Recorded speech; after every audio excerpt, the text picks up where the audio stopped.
Good afternoon. I'm speaking to you today from the same spot President George W. Bush informed our nation that the United States military has begun strikes against al-Qaeda terrorist training camps and military installations of the Taliban regime. We went to Afghanistan because of a horrific attack that happened 20 years ago. We delivered justice to bin Laden a decade ago. The United States has conducted an operation that killed Osama bin Laden. That was 10 years ago. Think about that. We're going to stay until we have a deal or we have total victory. I've learned the hard way. There was never a good time to withdraw U.S. forces. The Taliban is continuing its offensive across Afghanistan. Taliban fighters have broken through the front line. The Afghan army has collapsed. The central government has fallen. Panic fills the air in Kabul. President Biden said this is not going to be a Saigon. But guess what? There's been an explosion outside Kabul airport. 170 Afghans killed. 13 American troops killed. I stand squarely behind my decision. It's time to end America's longest war. Is it a mistake? I think it is, yeah, because I think the consequences are going to be unbelievably bad. I must say that it's a moral defeat for the United States. I think the president is right. Enough is enough. What was all of this for?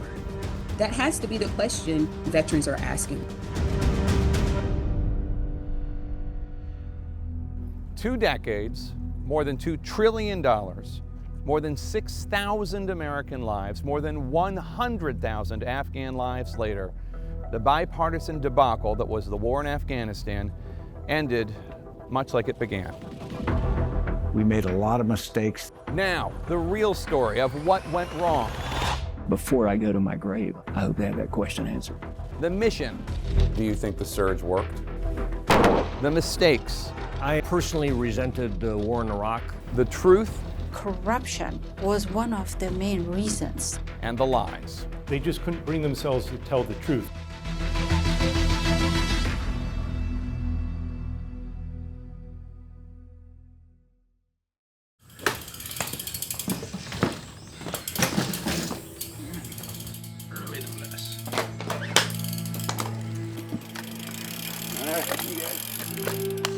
I always loved physical fitness and being in the military. It was only probably after being in the military for a while that I realized that I would turn to physical fitness and things like biking, that was de facto mental health for me. To get on a bike and just turn yourself inside out and not think about anything else is a key component of staying sane and healthy. My name is Jason Dempsey. I was a lieutenant colonel in the U.S. Army. I was in Afghanistan for all of 2009, again in 2012 and 13, and then for a brief assessment visit in 2014. What makes the problem of assessing our failure in Afghanistan difficult is everyone can think they're doing their best. We all left with great write-ups and we got a pat on the back. We convinced ourselves that we were doing well, but we never held anybody accountable for, well, wait a minute. If everybody gets an A, but the overall effort's still an F, who do we hold accountable? It means it's super easy for political leaders to say, well, the military has this. Congress has shown decade after decade that they have no desire to own any kind of oversight of the way we're fighting. But there comes a point when the line between self-delusion and a lie is irrelevant. If you're still pursuing something that doesn't make sense and you're inappropriately using the blood and treasure of the American people. We have to have these discussions, right? The lives of American soldiers, even if it's just a dozen, it's not a goddamn rounding error. Those are lives. In this war. So anyone who truly respects the military should absolutely be calling for a congressional hearing.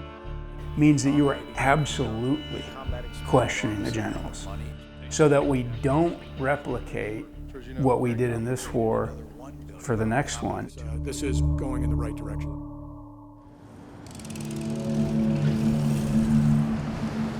During the final weeks of America's withdrawal, back in Washington, I met with almost all of the war's chief architects, the commanders of the war in Afghanistan, for some tough questions and painful reflections on what went wrong, on what they could have done differently, and the lessons we must all learn from this 20-year war. What does it feel like to you when you hear about the withdrawal of U.S. service members and see what's going on? I have a number of feelings and have coursed through those feelings over the last few weeks. Retired four-star General Dan McNeil is a veteran of 5 foreign conflicts from Vietnam to Afghanistan, where he led both U.S. and coalition forces first in 2002. First, I am doing soul searching to determine, is it fair to say I did my share of the task? Did I come up short in some way? Secondly, what's the duty owed to those who came home not carrying their shields, but on their shields? And that's my problem. I predict I'll likely have a difficult time the next time I go to Section M in Arlington. And then there's a part of me that says we came up a little short. Us leaving overnight and leaving the Afghans, the keys on the desk. I didn't think any of us quite saw what unfolded this way. Lieutenant General David Barno spent 19 months as the senior American commander in Afghanistan, where he established the first U.S. operational headquarters in Kabul. One of the things we do badly is what the military calls war termination. We're very good at, lining the airplanes and the ships and seizing the capital. Then what? I think that's where, in a lot of ways, Afghanistan has presented us with a really intractable problem. Did you agree with President Biden's decision to withdraw U.S. forces? Yes, I did, Jake. Lieutenant General Carl Eikenberry was at the Pentagon feet away from impact on 9/11. He went on to serve 2 tours as general in Afghanistan and again, no longer in uniform, as the U.S. ambassador. You were involved in training Afghan police, training Afghan troops. Were you surprised at how quickly the Afghan security forces folded? I was. There will be people that are former military, maybe active military people from the intelligence community, pundits who have never been to Afghanistan, that will say they saw it all coming. And no, very few saw this coming so fast. It's almost like watching a speeding train go by and wondering if it's going to stop or not. General David McKiernan commanded troops from 2008 to 2009 under Presidents Bush and Obama. At that point, the deadliest period for American forces on record. Jake, I'm emotionally invested in what happens in Afghanistan for a couple of reasons. First, I empathize with the people that live in that country. I mean, they've been at war in some form for the last 45 years. They're a good people. I want them to have a better future. I'm also invested in the thousands of Americans that have served over there and have done, I think, an extraordinary job. So I'm very, very worried about what I see. I think we didn't really know what winning was going to be from the start.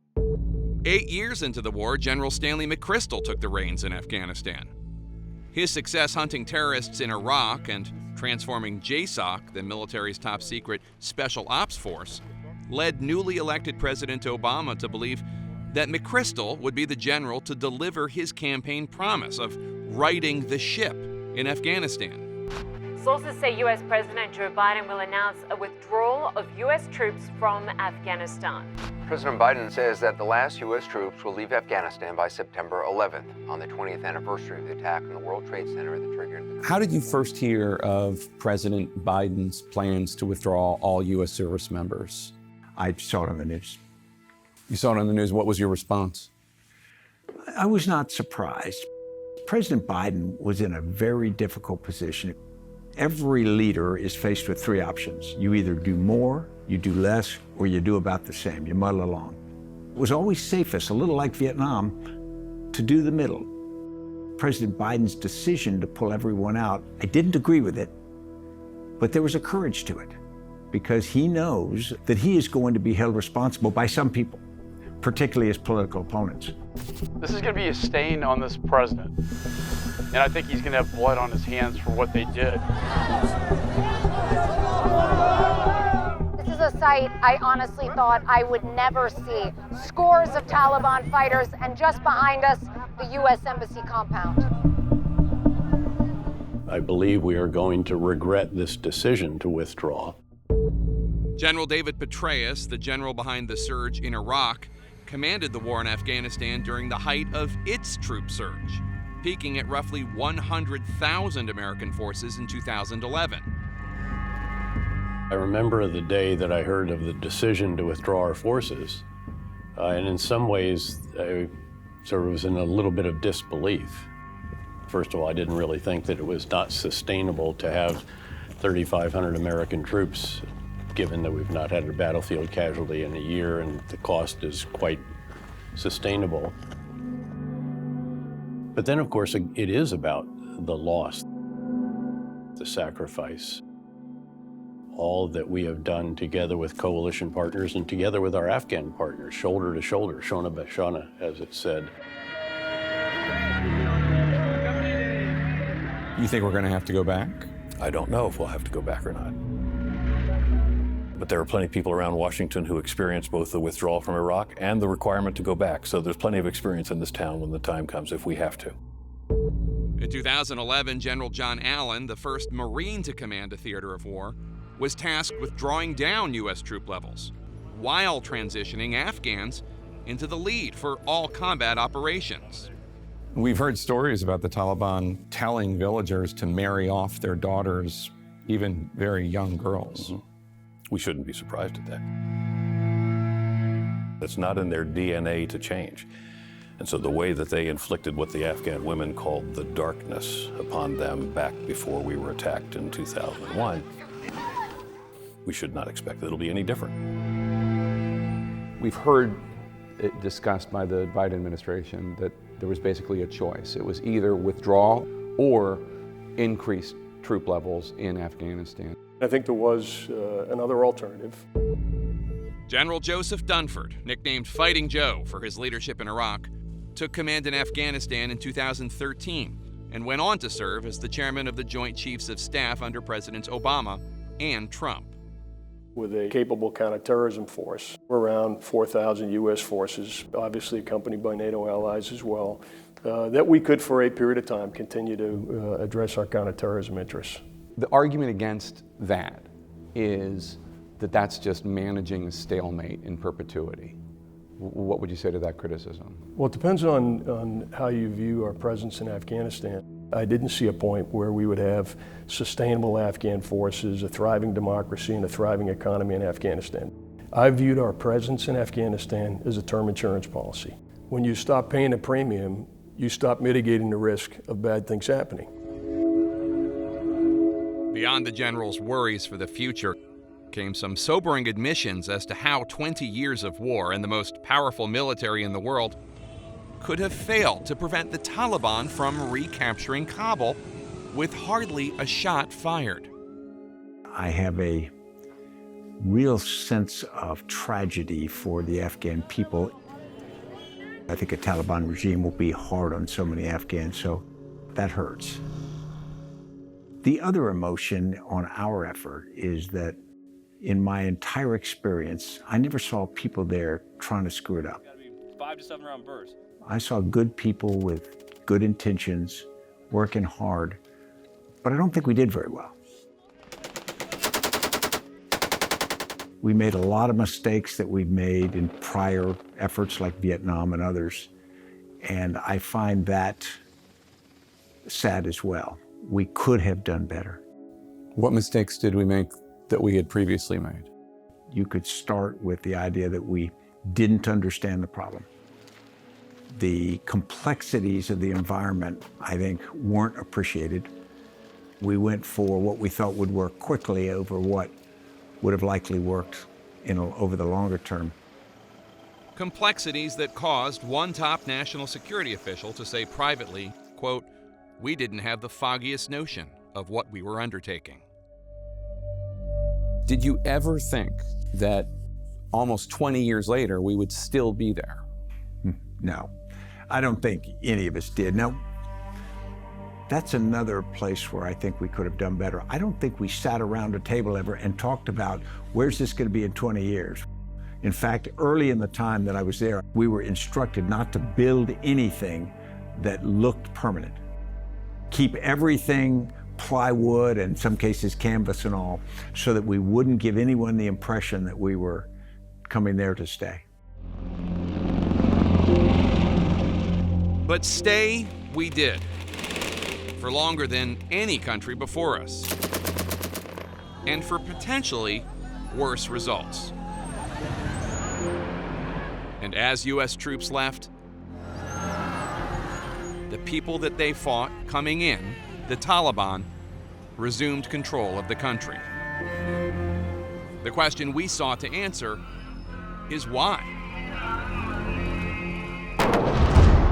These are shots being fired in Baghdad. Up next. Tell me exactly what you need. You're not going to get it, because I got to take care of this Iraq thing. How the good war became America's forever war.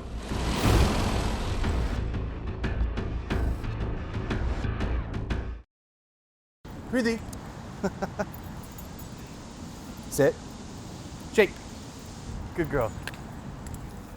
The best way I can describe my feelings when I heard that we were leaving, I felt this sense of relief.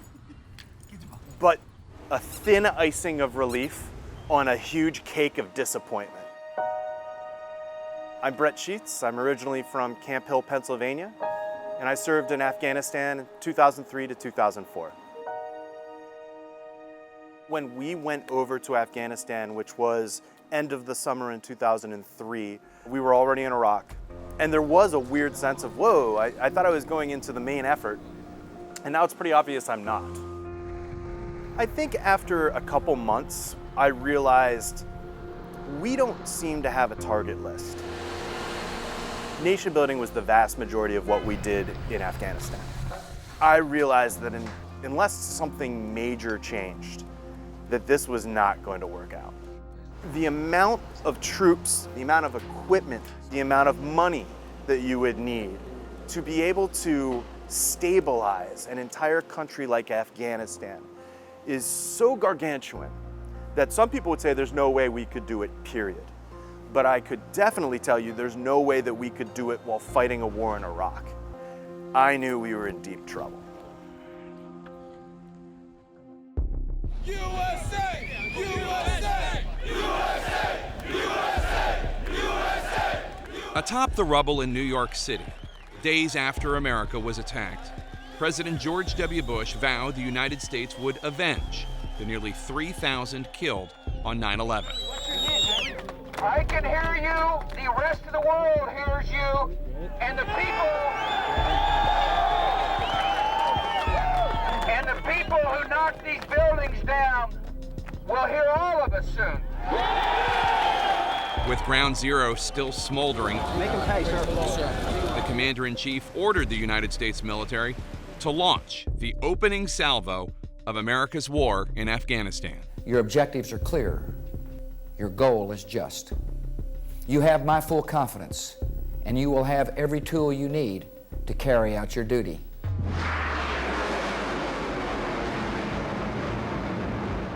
The Taliban were routed in a matter of really weeks.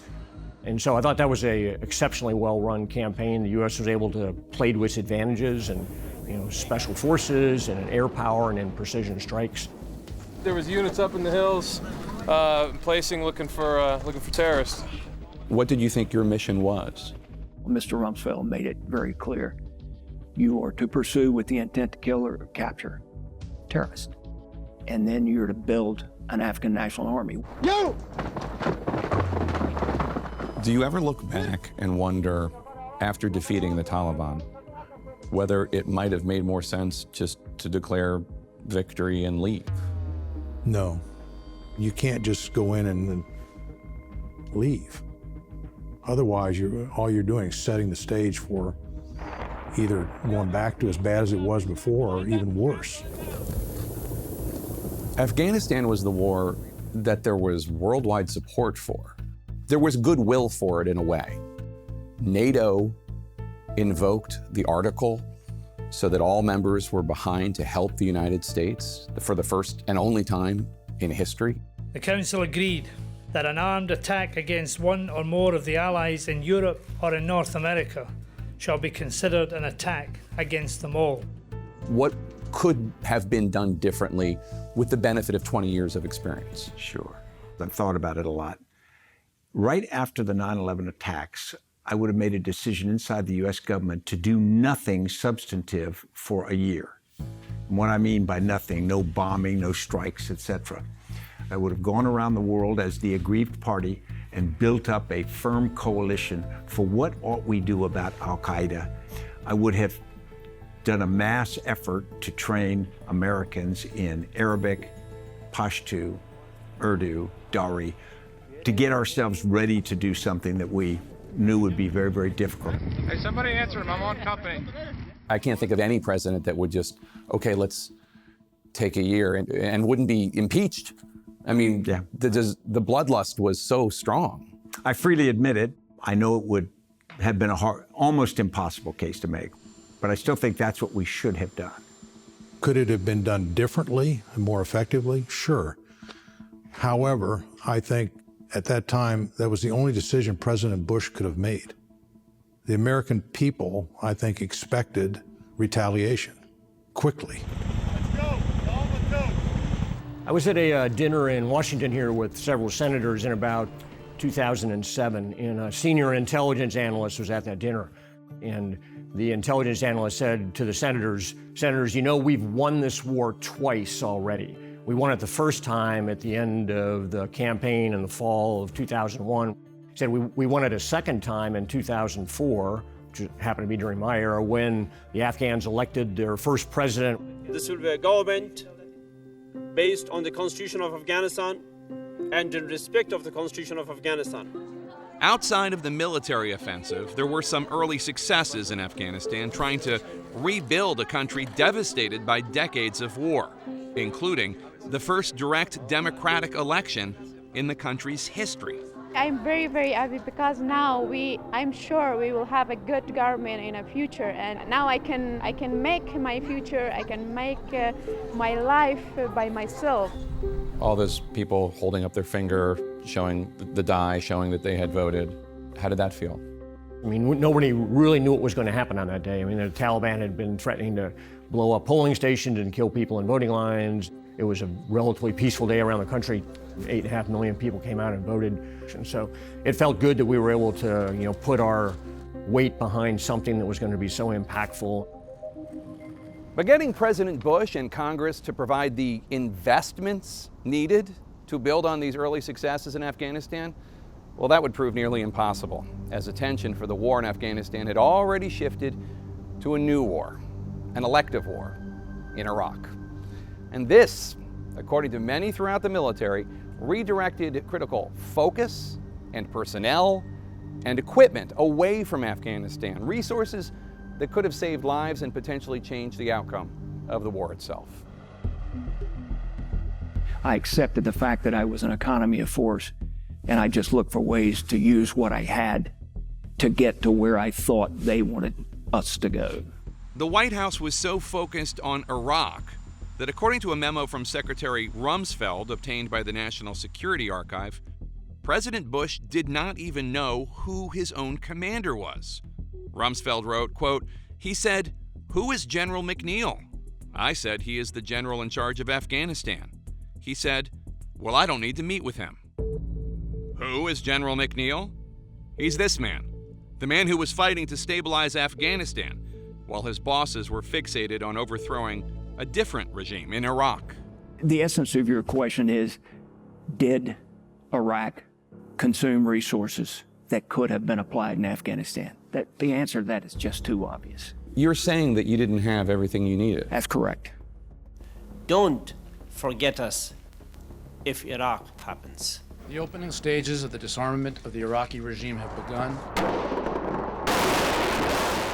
The chain reaction repercussions for not having what was needed in Afghanistan proved at times deadly. Doesn't look like fun? Go Army. Since many of the military's helicopters had been sent to the front lines in Iraq, a number of combat outposts in eastern Afghanistan were placed in vulnerable positions at the bottom of mountains for easier resupply by road. We're sitting in a bowl, so we're constantly under observation. Positions made even more vulnerable by their low troop numbers, overmatched by the growing number of insurgents.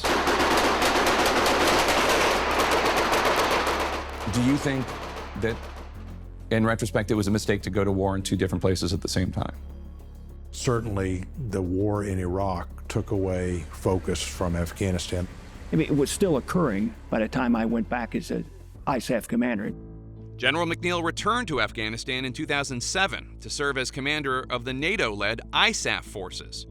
But this time he finally got that meeting with the president. It's just he and I, sitting in the Oval Office. And I had not been expecting this. I expected him to say, here's what I would like you to be able to do. But he said, what do you think you can do? I said, well, I'll get the Europeans outside of their wires and they'll get a little more involved in patrolling and being out amongst the Afghan people. That'll be good enough.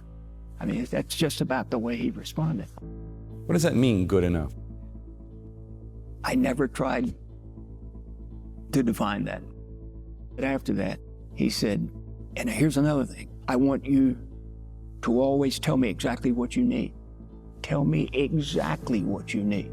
You're not going to get it, because I got to take care of this Iraq thing. I personally resented the war in Iraq.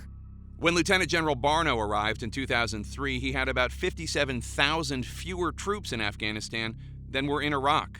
57,000. The following year, that gap doubled to about 115,000. You know, you had a V8 engine in Iraq tuned up, and you had something much less in Afghanistan, so everything was harder. Here's an example. Summer 2009. We have a horrible problem with improvised explosive devices, IEDs, and mines.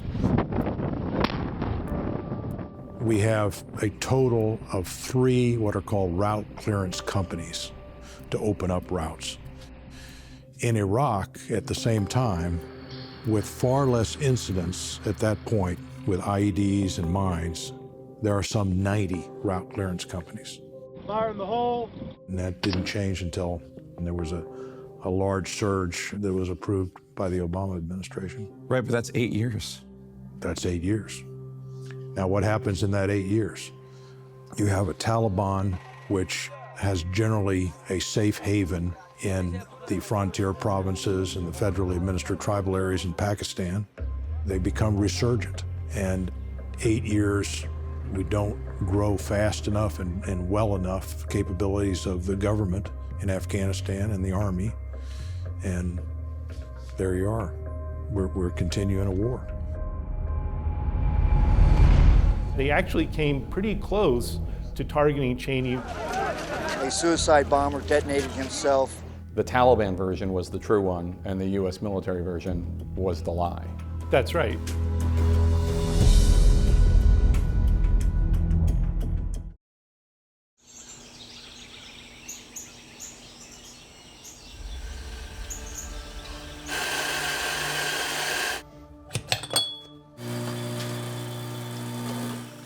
What we were doing in Afghanistan fundamentally was we were building a military for a nation that did not exist.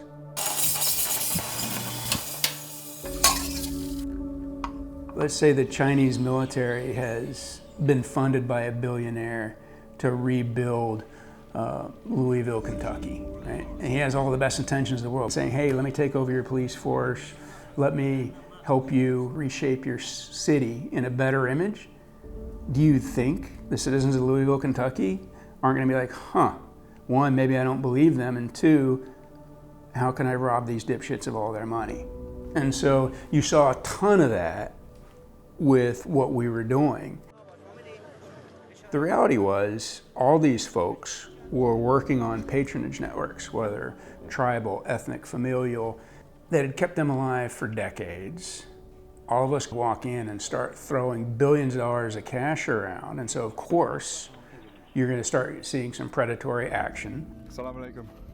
We were feeding into a kleptocracy instead of sitting back and thinking, well, wait a minute, who is this guy's real chain of command? Who does he really listen to?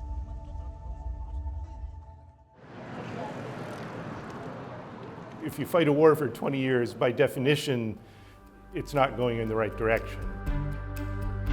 In 2016, Craig Whitlock, a veteran staff reporter for The Washington Post, received a tip about a little-known government report into the war in Afghanistan known as the Lessons Learned Project, led by Special Inspector General John Sopko. It's fact versus fantasy. This is this problem that we identified early on, this odor of mendacity. There was this exaggeration after exaggeration of what we accomplished. After a court battle to obtain the hundreds of secret interviews conducted by Sopko's team, The Washington Post won, and Whitlock published his findings in a series of reports known as the Afghanistan Papers, later expanded into a book. What these interviews and the Lessons Learned Project revealed, he says, was a far different history of the war in Afghanistan than the one the American people had been told. The non-watered down version was, it was much worse than you thought in Afghanistan. Freedom is taking hold in Afghanistan. We are prevailing. We're winning, but the war's not yet been won. Do you think that all the public officials that were saying positive things about the war were lying, were deluded, were hoping that it would get better? Sometimes, sure, I think they were optimistic.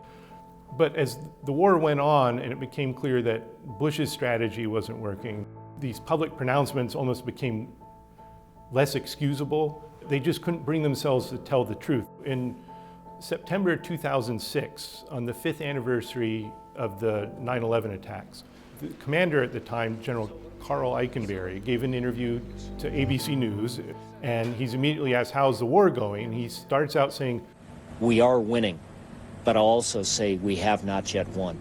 2 weeks earlier, there was a classified diplomatic cable from the US ambassador in Afghanistan back to Washington. That cable started off saying, we're not winning, right? And gives a very pessimistic account saying the public needs to brace itself that things are going to get worse. How do you feel looking back now at those remarks? So much of it has to do with the context at the time. 2006, tactically, you look at the battlefield and you see some worrisome signs, but you're also seeing progress at that point with the Afghan government. You're seeing more international support coming our way. And so that kind of comment at the time that we are winning, yes, you can say at that moment. Much work still needs to be done here, but the enemy in Afghanistan, they will fail. General, did you ever feel under either the Bush administration or the Obama administration any pressure to publicly convey a rosier state of the war than was the reality on the ground? No, Jake, I did not. You may unwittingly tend to emphasize short-term progress that you're making without giving due diligence to the longer-term problems that are on the horizon. The reality was that 5 years into the war, the horizon was not looking good. The Taliban were gaining strength, and in early 2007 carried out a suicide bomb attack at Bagram Air Base, killing 23 people and narrowly missing its intended target. So in the end of February 2007, Vice President Dick Cheney had made an unannounced trip to the region because things weren't going well in Afghanistan. Late in the morning, there's a Taliban suicide attacker drives a Toyota Corolla up to the front gate of Bagram Air Base. sees a convoy of SUVs coming out of the gate and blows himself up and kills 23 people. The Taliban goes online and makes calls to journalists to claim that this was a suicide attack intended to target Dick Cheney. Immediately, the US military denies this. It was completely coincidental that he was here at the same time this attack occurred. Word had leaked out about his travel plans, and that they actually came pretty close to targeting Cheney when he was planning to leave. They missed him by about 30 minutes. That's remarkable that the Taliban version was the true one and the US version was the lie. That's right. What does this attack say about the strength of the Taliban in Afghanistan? I'm not sure it says anything. Because you've got an isolated attack, as we've often said. The facts bore out just the opposite. In the years preceding the violence at Bagram, roadside bombs had more than doubled. Suicide attacks had risen at least fivefold. Meanwhile, some government officials up and down the ranks were painting a much sunnier picture. We're impressed by the progress that your country's making. We ought to applaud the President. We ought to applaud the Secretary of Defense. We have liberated Afghanistan. Their descriptions of the war seem to ignore the rising Taliban insurgency and the chronic longer-term problems standing in the way of genuine progress in Afghanistan, starting with its neighbor to the east. You know, no. In the U.S. and Pakistan? No, but these are tough issues. Was Pakistan our enemy? No, but Pakistan was not our friend. The things they were doing were simultaneously supportive and duplicitous. It made defeating the Taliban when they were actually being supported to a great degree by the Pakistanis almost impossible. The fact that 10 years into the conflict that we were to finally find bin Laden in Abbottabad, which is a big Pakistani military city, should tell us something about how good a friend Pakistan was. I think it really comes down to the United States never really fundamentally understood Afghanistan and what made it tick. And it didn't understand the motivations of the Taliban, where they were gaining their support from.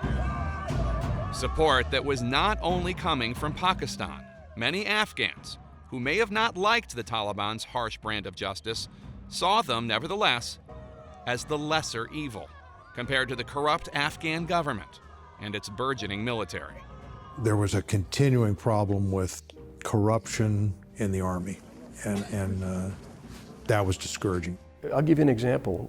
One of the senior leaders, while I was there, made a deal with the Chinese to buy boots for the Afghan forces. That leader was, my understanding, given a kickback for buying the boots for the Chinese. He then gave them to his soldiers, and those boots fell apart, and they didn't take care of his soldiers the way those boots were designed to do. And I think that's really critical because, in my view, the confidence of the Afghan people in their government and their institutions was either a source of strength or a source of weakness, and we've seen it at various times, both. You quite literally wrote the book on counterinsurgency nation building. Or killed or captured for reason. Did that work in Afghanistan?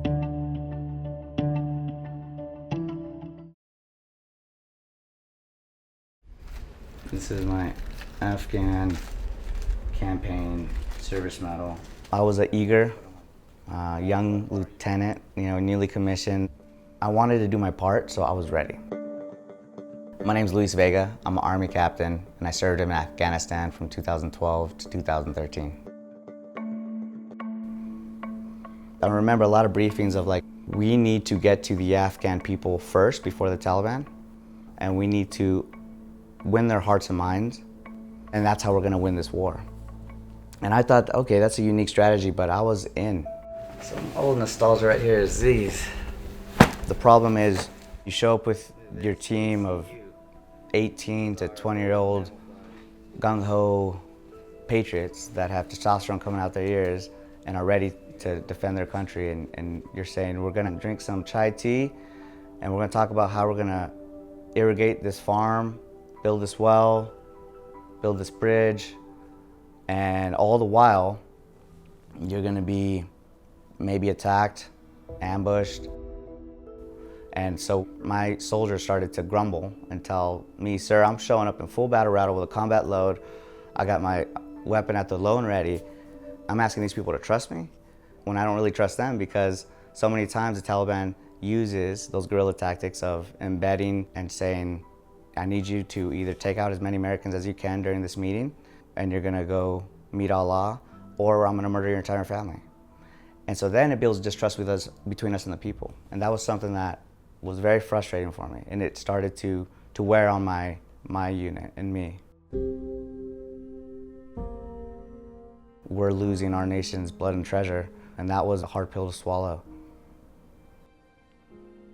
You train us to be fighters and then ask us to be nation builders, and we're forcing it down their throat.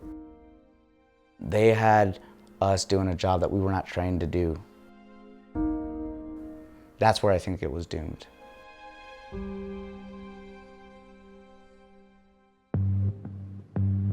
Ladies and gentlemen, the President of the United States. April 17th, 2002. Before a room filled with cadets at the Virginia Military Institute, President George W. Bush officially announced a new phase in the war in Afghanistan. Peace will be achieved by helping Afghanistan develop its own stable government.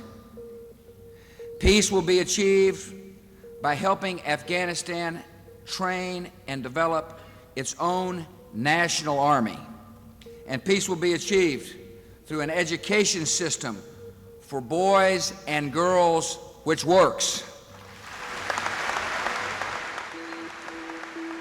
It must have been quite a challenge for Americans who knew nothing about Afghanistan, knew nothing about the culture, to all of a sudden find themselves serving as not just soldiers, but diplomats, nation builders, etc. The Army, during this period of time, didn't really have any counterinsurgency doctrine. And I remember going down to one of my battalion commanders, a lieutenant colonel, right on the Pakistani border. And I said, Mike, how did you get your unit to move from just counter-terrorist strike operations in your first couple months here now to doing counterinsurgency across this province, all across this part of Afghanistan? And he looked at me and he laughed and he said, easy, sir, booksamillion.com. And so he was on the internet in the middle of nowhere ordering books, off of Amazon on counterinsurgency, getting them out to his company commanders and his first sergeants to be looking at and figuring out on the ground while they were actually doing these missions. In 2006, 4 years after troops began trying to execute counterinsurgency strategy on their own, the U.S. military would finally issue updated counterinsurgency guidance, co-authored by General David Petraeus. A strategy that focused less on conventional warfare and more on securing the support of the population, ensuring aid and infrastructure, trying to win the trust of the people. You quite literally wrote the book on counterinsurgency, coin what our viewers might understand better as the idea of nation building. Did that work in Afghanistan? I think it actually did work during the period that we had the resources to do that. The problem is that in a situation like Afghanistan, you do have to be prevailing, if you will, in the security realm, because that is the foundation that allows you to do all of these other tasks. People say that counterinsurgency doesn't work or nation building doesn't work. Well, actually, I disagree. We did counterinsurgency in World War II. We just did it after the armistice. That's exactly what the Marshall Plan was. It was building nations that would be durable and resilient against the threat of communism. I think in rural Afghanistan, which is most of Afghanistan, it has not worked. And generally speaking, dissatisfaction with the government was a greater factor than fear of the Taliban. They might dispense harsh justice, but they dispense justice. The U.S. counterinsurgency strategy in Afghanistan failed, according to General McKiernan. And we now know there were many who saw it failing as a strategy in real time. As one member of General Stanley McChrystal's Afghanistan assessment team told government investigators, implementing an effective counterinsurgency campaign requires, quote, a level of local knowledge that I don't have about my own hometown. Not about his own hometown, let alone about Afghan villages nestled in the Hindu Kush. We would breach a compound and somebody would run out with an AK-47 and we would, as our rules of engagement allowed, we'd shoot them and kill them. And over time, what we learned is almost every compound in Afghanistan had an AK-47. And if somebody came in your living room right now and you had an AK-47, you might go to defend your family. And so I think we killed a lot of people who were defending hearth and home. I think we created a tremendous amount of ill will and fear in the Afghan people. Most of the time, we got the individual that we were conducting the raid without firing a shot, most of the time. But when you run that many raids, eventually some of them are going to go bad. And there were some pretty horrible mistakes. Mistakes, meaning innocent civilians wounded or killed. Brown University's Watson Institute for International and Public Affairs estimates that more than 47,000 Afghan civilians lost their lives during America's war in Afghanistan. 47,000. And no matter what stories we told ourselves about why those mistakes happened, it is that number, not the battles the U.S. won or even schools that the U.S. built, that number that may have ultimately mattered. I will never forget this one incident the rest of my life. The United States had bombed a wedding party. And I said, okay, I am going to personally go down and offer my condolences to the families, to the tribal elders of this tribe. And I went down there and spent 3 or 4 hours talking, yelling, listening, drinking tea. And at the end of it, I mean, we had killed 20 members of this wedding party. At the end of it, one of the elders who lost 4 or 5 family members shook my hand. I said, do you think that would ever happen in the United States of America? I don't think so. How did it come to happen that we bombed a wedding party? I mean, what happened? Because we lost positive identification of the target in the weather and the altitude and mistook them for a group of fighters. We really made an effort that year, and I think succeeding commanders carried it on, is number one, any allegation we investigated. Secondly, we opened up our investigation results to the United Nations, to the Red Cross, to anybody who wanted to come look at it. Later reports found that 47 people were killed at that wedding party. And year after year, innocent civilians continued to lose their lives. Year after year, increasing the challenge to winning Afghan hearts and minds.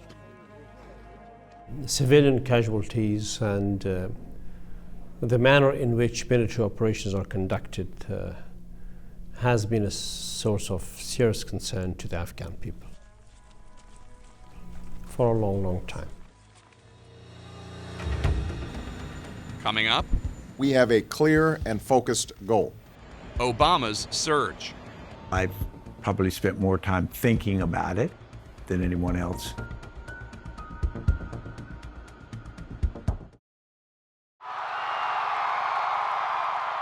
When he won, it was transformative.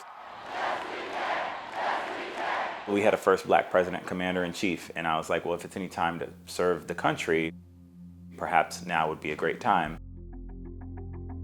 My name is Richard Brookshire. I was a sergeant, and I served in Afghanistan in 2011. How do I feel about Obama's handling of the war in Afghanistan? It's a difficult kind of thing to tread because, you know, as a young black man, you want to admire this person, you know, and I do in many ways. But when I looked at his presidency and the choices that he made, Thank you very much, everybody. I think Obama was a liar. I think he misled people to believe in a hope and change agenda, specifically in Afghanistan. The mastermind of 9/11, the architect of Al-Qaeda, Osama bin Laden is dead. They captured and killed Osama bin Laden. And I remember the day that it happened, I was in the chow hall, and nobody was reacting to the fact that Osama bin Laden had gotten killed, because we knew that that's not why we were there anymore. It's kind of when I started to really fall out of love with Obama. The death of bin Laden marks the most significant achievement to date in our nation's effort to defeat al-Qaeda. I see him delivering a speech as if he's accomplished some great feat, and perhaps in a propagandic sense he had, but all I saw was a lot of money being poured into a country that did not want us there. There are literally schools in Brooklyn that don't have books in the library. There are bread lines in this country right now. There are people who are facing eviction. What could that money have done for the people who actually call this place home?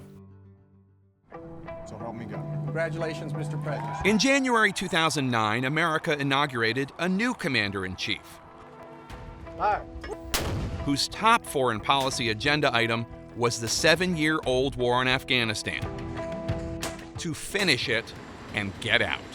I want the American people to understand that we have a clear and focused goal: to disrupt, dismantle, and defeat al-Qaeda in Pakistan and Afghanistan, and to prevent their return to either country in the future. That is a cause that could not be more just. A just cause, complete with a new strategy and a new commander, General Stanley McChrystal. He didn't talk in that mission statement much about if Afghanistan is unstable and ungovernable and all, but al-Qaeda is gone, is that good enough? Is that success? So it became an implied requirement that says you've got to create a sovereign Afghanistan which can defend its own borders, which can police inside itself, which can prevent the reemergence of an al-Qaeda safe haven inside. McChrystal's predecessor, General David McKiernan, had been sacked by President Obama's Defense Secretary Robert Gates.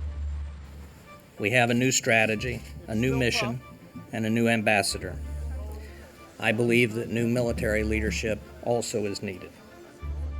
McKiernan, shortly before he had been fired, had been visited by Secretary Gates in Afghanistan, and McKiernan spread the word to other senior officers. He said, well, it looks like we maybe have done too good of a job telling people how bad things are over here. 2009 is going to be a tough year. There are the baseline problems of poverty and literacy and violence. That's not going to turn around quickly. So whether Gates intended it or not, there was a very clear message sent out to other senior officers, which was, we don't want you to be pessimistic in public. Secretary Gates tells me, go over and do a strategic assessment and tell me what you need to be effective. I came away with a number of conclusions. One, that the situation was much worse than it was perceived in DC. The staff came up with a conclusion we needed 40,000 more people. And the 40,000 were designed, in my view, to be a bridge to allow us to build up Afghan forces over the next couple of years. McChrystal's 66-page assessment calling for a revised mission refocused on building a stable Afghan military, a drastic jump in troops, and a massive financial investment was promptly leaked. At the White House, some believed leaked intentionally to put pressure on the new president. In the last 48 hours, Afghanistan has become an even bigger problem, at least publicly, for President Obama. I was asked to go to Copenhagen to meet President Obama, and we got on Air Force One, sat down, and had an absolutely pleasant, straightforward meeting. I read about it later that, it's one of these woodshed moments, and it wasn't. No. We didn't even have a conversation about the leak or anything that I remember. And I knew that I hadn't leaked it, and I was absolutely confident my people hadn't leaked it. Regardless of who leaked the assessment, there was a lot of skepticism about it in Washington. Perhaps the leading skeptic? Then Vice President Joe Biden. The surge, I was opposed to it. Now, what I did was, I spent a lot of time with the president trying to convince him as well. But while most all the focus on McChrystal's plan seemed to be on how high troop levels needed to go, the question that others were considering was if any number of troops at all could solve the problems in Afghanistan. Ambassador Eikenberry concluded they would not. And in a classified diplomatic cable to then Secretary of State Hillary Clinton, he explained why. Reason number one, quote, President Karzai is not an adequate strategic partner. Not only President Karzai, but many of the Afghan political elite, they just didn't see this war as we saw it. As we're talking to President Karzai, he said, so look, I'm with you as long as you are defining this problem as a war against terrorists. If this is a war that's going to be fought on my territory, where you're bombing my villages, when really the threat is across the border, I can't support you. And yet, that conversation was lost. What was your reaction when you read Ambassador Eikenberry's statement, when you saw that it had leaked, and do you disagree with it? I was not aware of it. Was being written. It was sent to me from the chairman, and I didn't agree with it. I think he was the strategic partner we had. The next 18 months will likely be decisive and ultimately enable success. Despite the doubts around town, General McChrystal moved forward with his plan. We can and will accomplish this mission. And President Obama signed off on a 30,000 troop surge. 10,000 fewer than requested. And it came with an expiration date. After 18 months, our troops will begin to come home. I advised against the withdrawal date, but then President Obama asked me if I could support it. And the answer is, of course, because he's the commander-in-chief and he's got perspectives I don't have. He believed that we could not have an open-ended commitment. And at the end of the day, do you think the surge worked? We did achieve some military results on the ground, but they were not to be lasting. In my view, we did see improvement.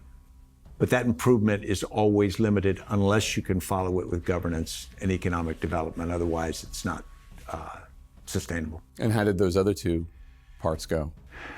Predictably harder. Soon after the drawdown of troops began in 2011, Afghan security forces found themselves unable to maintain much of the recent territory gains. And the influx of cash that had accompanied the increase in forces appeared to be backfiring. U.S. officials would say we spent too much too fast. We were the biggest drivers of corruption because we were throwing so much money at this country, people were going to put it in their pockets. And that severely undermined everything we were trying to accomplish. I didn't start thinking it was going to be easy, but just how hard it was in Afghanistan really brings to mind, okay, is this strategy viable? But by the time General McChrystal had begun questioning the viability of his own strategy, he was no longer in charge. Today I accepted General Stanley McChrystal's resignation. I did so with considerable regret, but also with certainty that it is the right thing for our mission. On the job for only a year, President Obama fired McChrystal after a controversial magazine profile published unflattering and downright dismissive comments about Obama administration officials, comments made by McChrystal and his close aides, ending a long and distinguished military career.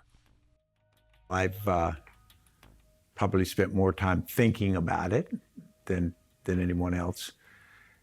At the end of the day, President Obama was put in an untenable position, and I put him there from my command, a story came out that perceived by many people would be almost a direct affront to him, as though you've got a military leader who doesn't respect the commander-in-chief.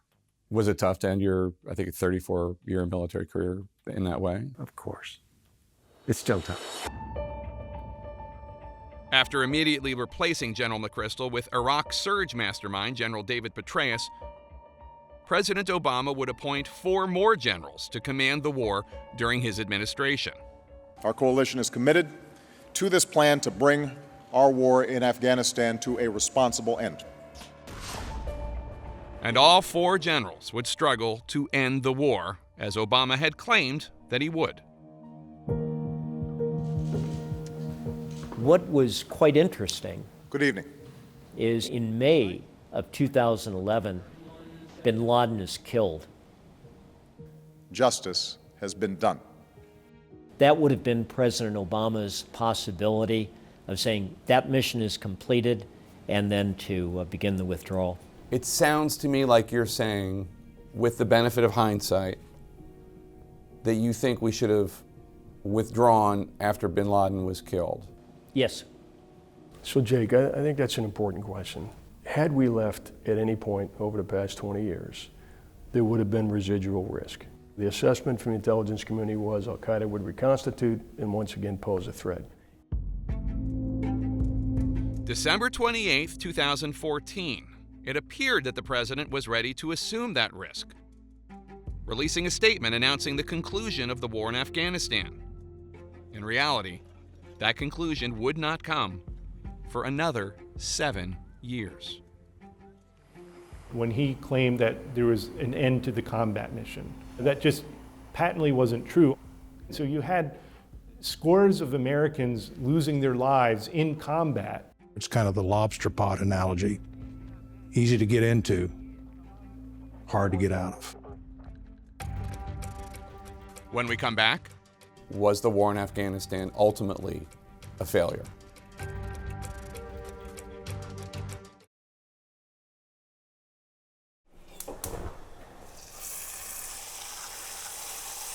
Dusty and I have politically different views, and so we kind of look at the war through different lenses. Mine's a little bluer than his, I would say. like most married couples, Katie and Dusty Cook do not agree on everything. For these 2 married Marines, those disagreements include the decision to end the war in Afghanistan.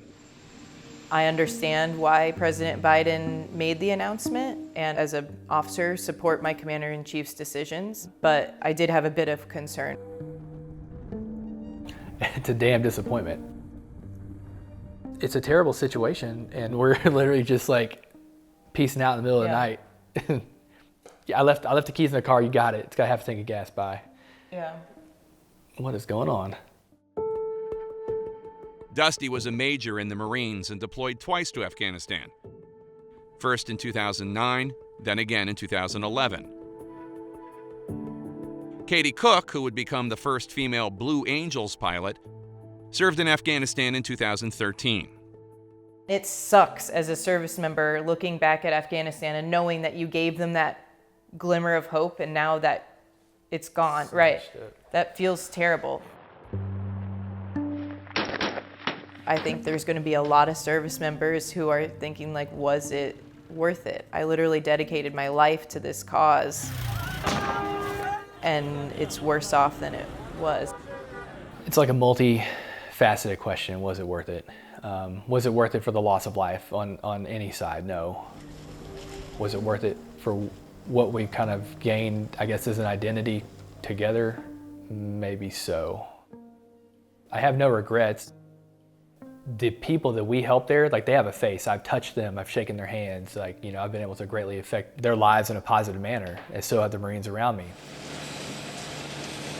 Everything that we did there, all the money we spent, all the marriages that were sacrificed, or, you know, the events that people missed out on, all of these things that are intangible losses in addition to life and limb that, you know, a lot of people sacrificed.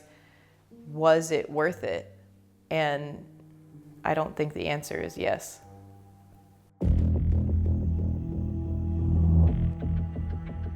For better or for worse, President Biden will be remembered as the commander-in-chief who ended the 20-year war in Afghanistan.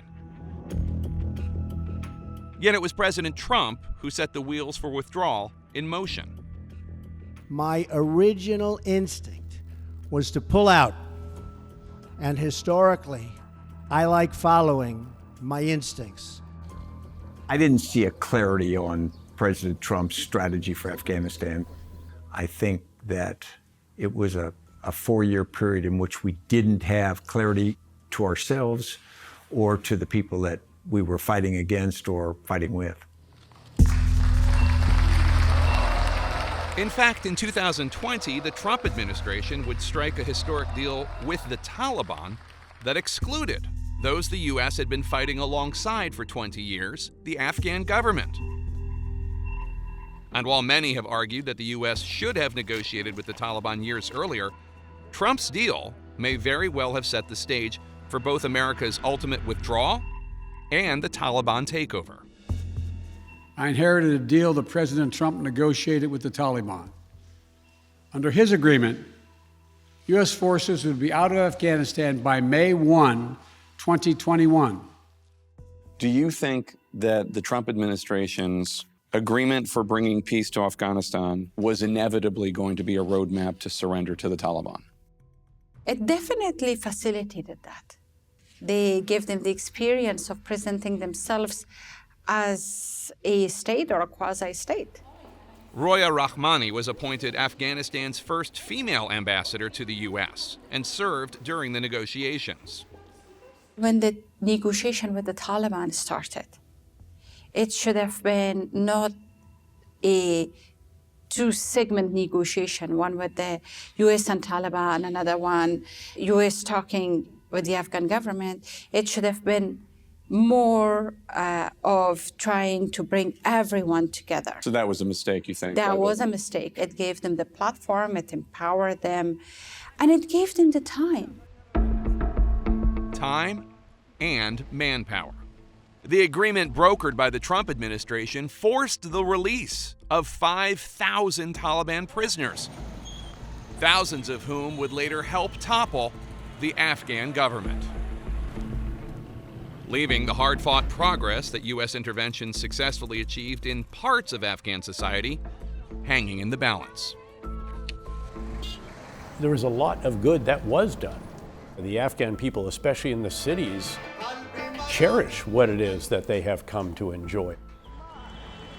Women's life expectancy increased by nearly 9 years. Go on to the presentation. Literacy jumped 28% for young men and 19% for young women.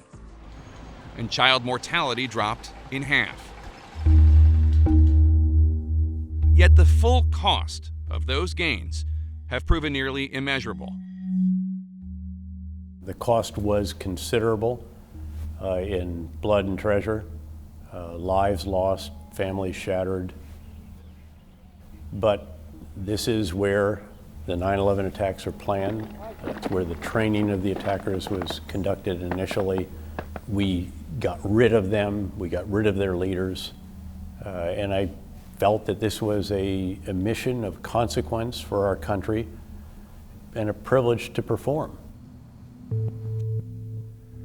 In your view, was the war in Afghanistan worth the cost? I'm probably too emotionally biased to give a really good answer to that. It would be hard if I was a disinterested party to argue that it was, but in my heart, I have a different conclusion. I think it was. If we step back now and say just because we didn't get the exact outcome we wanted, we shouldn't have tried, I think would be a mistake. What was our mission? To prevent al-Qaeda from attacking the United States, prevent Afghanistan from being a sanctuary, and also mitigate the risk of mass migration. And I believe over the course of 20 years, that was achieved. We shouldn't confuse the outcome with saying that we did that at an appropriate level of investment. Would I like to have seen us accomplish that mission with fewer young men and women having lost their lives, family suffering, casualties? There's no question about it.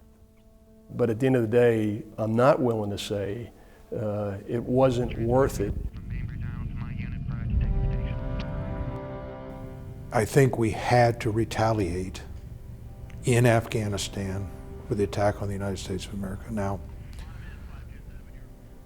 for the 20 years after that, have we done it the smartest, best way? Probably not. There's probably lots of things we could have done differently. My first impulse is to say, yes, it was worth it, but I no longer am certain of that. But before I go to my grave, I hope to have that question answered. If anyone had said on the 12th of September 2001, when we knew that the attack had come from Afghanistan, we're going to be there now from this point on for about 20 years, and it's going to end with us leaving and Taliban back in power.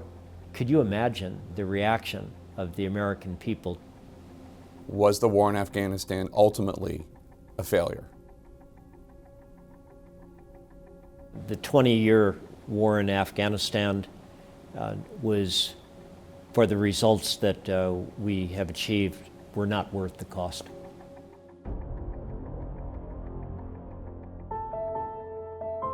When we come back, the forever impacts of America's forever war. I will never forgive the leaders that caused people that I love to die. Did those generals lie to us?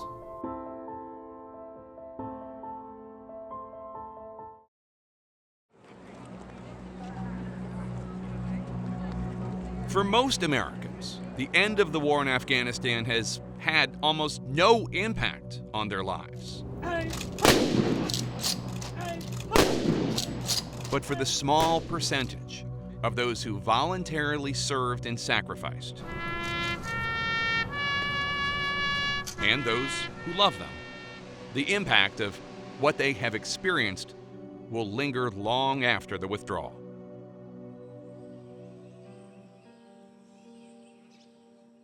In terms of the emotions that the end of all this brings, I realize it's going to take a long time to process. Because I've been thinking and writing and mulling over Afghanistan for so long. And I'm coming to the realization that I'm still not done. You know, it's going to be another, 6, 9, who knows how many years. I'm a little choked up only because, 2 of the guys I started my Army career with and served with in my young lieutenant days both committed suicide within the last month. And you can't say that it was about Afghanistan. Every suicide is a unique event. And you can never say, well, this is why. But we've lost 30,000 of post-9/11 veterans to suicide. It's hard. When you get back, you lose friends, to suicide. Green is for a new era and prosperity. You survive all that, or they go back again, and it's their 6th deployment, and they don't make it home from that one. Coming home was a difficult process. You just had this experience of being ripped away from everything you knew and loved, thrown in the middle of a war zone, in the middle of a country so different from your own. And I just felt very isolated in trying to even articulate the difficulties of the transition. I'm just getting my footing. It's been 10 years since I got back. A lot of folks deal with post-traumatic stress because when they come back, they're still constantly on heightened alert. I found myself to be extremely short-tempered. My fuse was lightning fast. And I realized really quickly something was wrong. I went to therapy outside of the military. It still angers me to this day that Americans died for a war that seemingly had no aim. I will never forgive the leaders that caused people that I love to die. I love this country, but this was a massive mistake.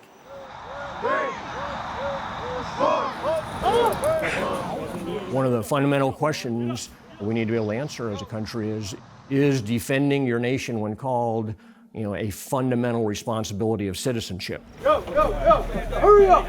If it is, it shouldn't just be volunteers that do that. If you don't think that being a U.S. citizen entails answering the call to arms if the nation's attacked, then we've kind of lost something that we've always had as part of our history. I think when we go to war, every zip code should be at risk. Every family should be at risk, because then the threshold to make decisions to go to war will be a little bit more responsibly arrived at, I think. But how do you do that? You think we should have a draft? I personally think that we should. Now, I know many of my peers would disagree, but I think it's very dangerous to have a case where you have that part of service being done by a very small percentage of people. One of the defining things about the last 20 years is the 1% sacrificing, serving, going through everything, and the 99% not. And whether that chasm is sustainable. I feared it would not be. There was some very heavy lifting going on from 2005 into about 2011. Very heavy lifting. Because ultimately the 1% would say, we're not doing this anymore. Yep.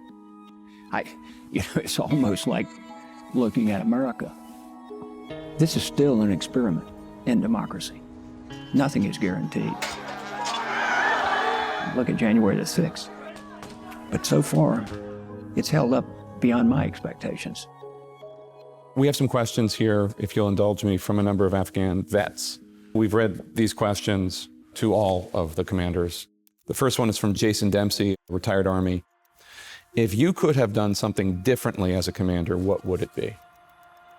I probably would have been far more fervent in my pleas my first time over there that more had to be done outside of the military.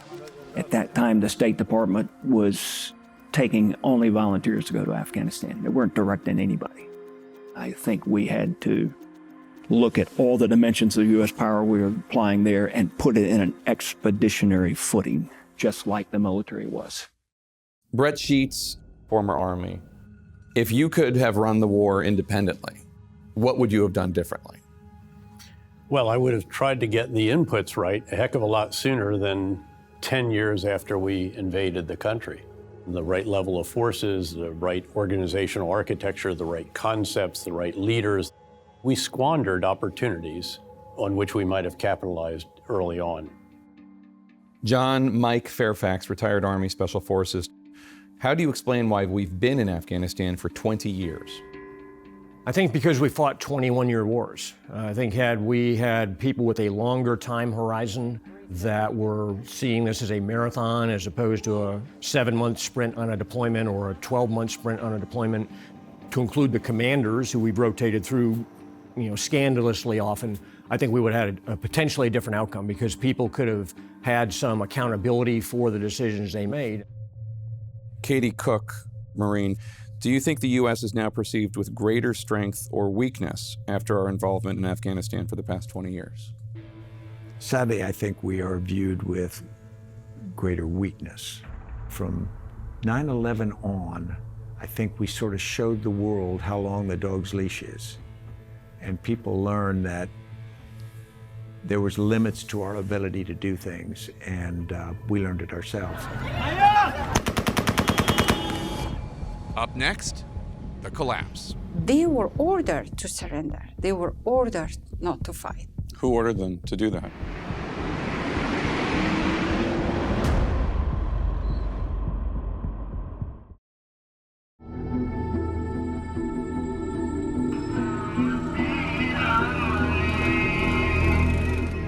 I wake up every morning hoping that I'm waking up from a nightmare. but I am waking up into it. Fear is spreading in Kabul as the Taliban install themselves in the presidential palace. Thousands desperate to flee for their lives, Kabul's airport is in a state of chaos. I don't have words to describe the emotions. From guilt to anger to betrayal. Who betrayed you? Everyone, the entire international community, the Afghan leadership. There's been an explosion outside the airport. 170 Afghans killed. 13 American troops killed in this horrific attack. There was great surprise in the intelligence community about how fast this collapse occurred. We should have maintained a military presence in Kabul until the so-called mission was complete. I think that the Biden administration's strategic choice about ending the U.S. mission in Afghanistan was the correct one, but poorly executed. We were all watching the speed at which the districts were taken over. When President Ghani came here, this was already the reality. That was June.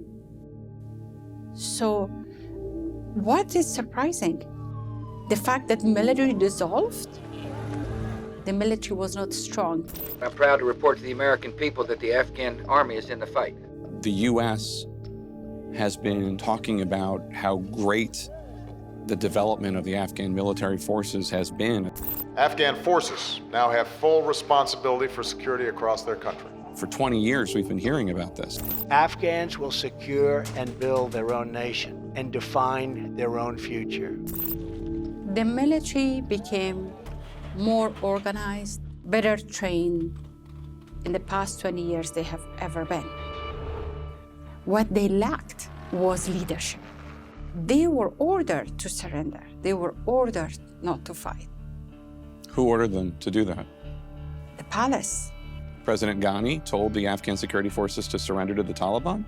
I cannot say that he himself directly told them, but my understanding is that Kabul decided to tell these Afghan security forces not to fight. When you heard that President Ghani had fled the country, did that surprise you? It was shocking. It was disappointing. The American military, we could provide advice, we could provide training support, but we couldn't give that Afghan army a soul. Only the political leadership and people of Afghanistan could do that. And that was a failure. The Afghan government remained extraordinarily corrupt. Corruption was one of the very main reasons of how things turned out. The Afghan security force development has been advanced considerably. Afghan forces are better than we thought they were, and they're better than they thought they were. The Afghan commanders who make up that corps have never lost a battle against the Taliban, and they never will. General, there are a lot of Americans who look at the collapse of the Afghan military and think, did those generals lie to us? No, they didn't. You don't stand up in front of 40 infantrymen as a young 21-year-old lieutenant and say, troops, I think we've got about a 30% chance of taking that hill. Follow me. No, you're taught can do. Glass half full. Do you think that one of the problems may also be that the incentive structure within the U.S. military is to be able to say that something has been achieved as opposed to acknowledging that something cannot? It's a very valid point. And yes, it's more unwitting. It's just the climate. You know, we can get things done. And that's something that the military indeed needs to take a look at in our history of Afghanistan.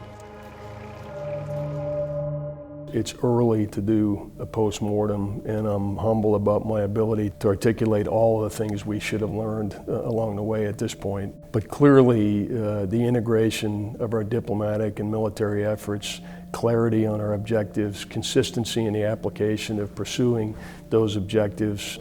I mean, I think there's going to be lessons learned in all of those areas. These are not battles or fights of a decade, much less a few years. This is a generational struggle with Islamist extremism, and you have to keep at it.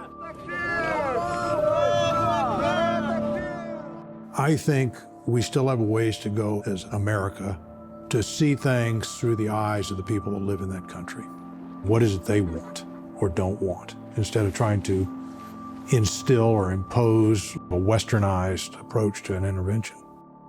Our ability to establish viable governance was just extraordinarily hard.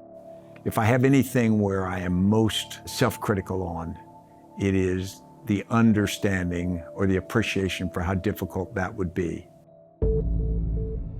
I think there were 3 inflection points. Point number 1 was right after 9/11, we missed bin Laden. Had we put a lot of ground troops in there, we probably would have gotten bin Laden. On my order. Point number 2 was when President Bush made the fateful decision to invade Iraq. Iraq was consuming all the oxygen in the room. Much of our strategic attention was diverted into Iraq, to the detriment of the war. The 3rd inflection point was when we finally did kill Osama bin Laden. That would have been President Obama's point to quickly try to draw down the military mission. There really was no clear political end state. That leads to deep questions. Was it worth it? What was it all about? What do you say to Gold Star parents or veterans who wonder if it was worth it? I would just simply say to the families, for what I have failed to do, I'm sorry. I did the best I could. Why do you blame yourself? If this is a failure, then I carry my share of it. What's your message to the U.S. veteran sitting at home? He lost a leg in Afghanistan, watching these events and really having a tough time with it. What do you say to them? I would say, you and your comrade, you helped us walk. So many people started thinking differently, doing things differently, expanding their worldview, treating their women better. It's not reversible. That progress would stay forever. And your sacrifices made that happen.